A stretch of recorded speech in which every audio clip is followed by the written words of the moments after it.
মৃত্যু হয়ে গেলেও আমি এখান থেকে যাব না। একটা নিয়ে কি ব্যাপার, চলে যাবো বাড়িতে? তো আপনার বাড়ি কোথায়? বিয়ে শাদী কি এখনো করা হয়েছে? বিয়ে শাদীরা দিচ্ছে না, আমরা ডিভোর্স করাইছি কোর্ট থেকে। আপনি তো ডিভোর্স করে আসছেন, বিয়ে শাদী কে দিচ্ছে না? এই যে এর গার্জিয়ানেরা দিচ্ছে না। আপনাদের সম্পর্কটা হয়েছিল কিভাবে? দুইজনেই তো অন্ধ।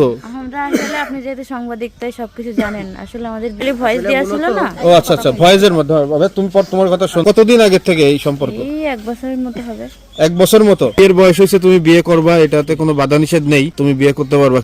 এখন তুমি কি জানতে যে এই মেয়েটা বিবাহিত? জানতে? হ্যাঁ হ্যাঁ, সব আমাকে ওর বাচ্চা আছে, সবই জানতে। প্রথমে তার সংসার ভাঙাতে আমি একমত ছিলাম না, বলছেন না এটা ঠিক না। তখন বলে যে আমার তো ভাই এরকম এরকম সমস্যা। এবার আমি সেখান থেকে আমার আম্মাকে ফোন দিলাম যে আমার এই ব্যাপার কি করবো। আচ্ছা ঠিক আছে, তা নিয়ে আয়। তাই বলার পরে আমি কিন্তু এখানে নিয়ে আসছি। বলো কেমন, আমি একটা মেয়েরে নিয়ে আসতেছি। কিন্তু অন্ধতা জানতেন না? না বলেছে এবার তাই করলে সে যাই হোক, হ্যাঁ সে অন্ধই হোক।